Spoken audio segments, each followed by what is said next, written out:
آج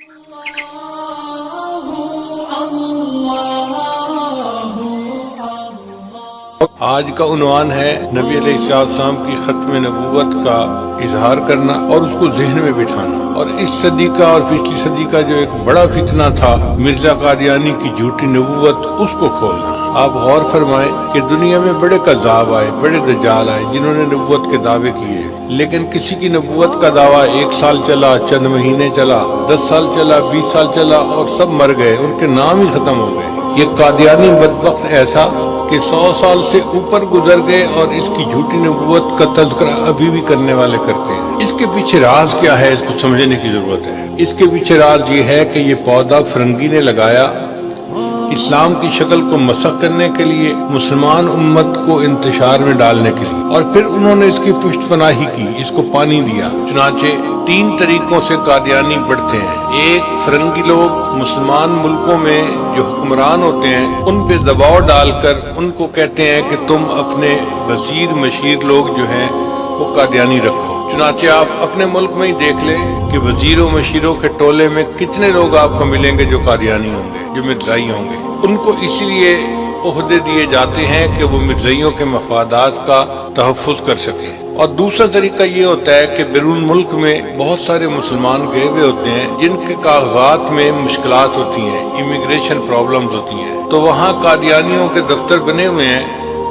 یہ ایسے کسی بندے کو بلا کر اس سے کہتے ہیں کہ بھئی ایک فارم بھر دو، ہم آپ کی پریشانی دور کر دیتے ہیں۔ وہ سادہ مسلمان، ان کو پتہ بھی نہیں ہوتا کہ ہو کیا رہا ہے، وہ فارم بھر دیتے ہیں اور ان کے جو آقا ہے فرنگی وہ اس مشکل کو دور کر دیتے ہیں، مگر کاغذوں میں فرنگیوں کی تعداد بڑھ جاتی ہے۔ میرے تعلق والے ایک میاں بیوی تھے، UK میں رہتے تھے، وہ ہر دوسرے چوتھے دن فون کر کے کہتے تھے جی کہ ہمارا امیگریشن کا پرابلم ہے، آپ دعا کریں۔ کئی مہینے تو میں بھی دعا کرتا رہا، پھر ان کا فون آنا بند ہو گیا۔ بہت دنوں بعد انہوں نے فون کیا تو میں نے اس صاحب سے پوچھا بھئی پہلے آپ دعا کرواتے تھے، آپ کے کام کا کیا بنا؟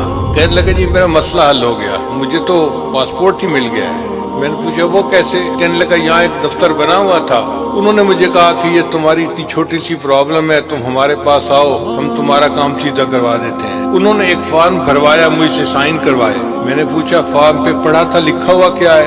کہنے لگا نہیں۔ میں نے کہا یہی انہوں نے تمہارے ساتھ خباثت کی کہ تمہیں احمدی لکھوایا ہوگا اور پھر تمہارے ایمان کا سودا کر کے انہوں نے تمہیں پاسپورٹ دیا ہوگا۔ جب اس نے تحقیق کی تو 100% بات ٹھیک تھی۔ تو یہ دوسرا طریقہ ہے احمدیوں کا، مرزائیوں کا، کہ جس سے وہ اپنی تعداد کو بڑھاتے ہیں۔ اور تیسرا طریقہ ان کا یہ ہے کہ فرنگی حکومتیں ان کو ملینز آف ڈالرز کے فنڈ دیتی ہیں اور وہ اپنے ایک مبلغ کو $1,00,000 $2,00,000 کا بجٹ دے کر افریقن ملکوں میں بیچتے ہیں جو غریب ممالک ہیں۔ وہاں کے سادہ لو مسلمان، ان کو کچھ پتہ نہیں کہ کیا ہے۔ یہ لوگ وہاں جا کر ٹرکوں کے ٹرک گروسری کے بھر کے ان کے جو ولیجز ہیں ان میں تقسیم کرتے ہیں۔ اب جب بھوکوں کو کھانا کھلایا جائے گا تو وہ پوچھیں گے نا یہ کون ہے، تو وہاں کے لوگ پوچھتے ہیں کہ کون ہو، تو یہ وہاں اپنا نام احمدی بتا کے اور مرزائیت کی تبلیغ کرتے ہیں۔ دجال ہیں، جھوٹ دھوکہ دیتے ہیں، پتہ نہیں چلنے دیتے کہ ہم کر کیا رہے ہیں۔ ان 3 طریقوں سے یہ اپنے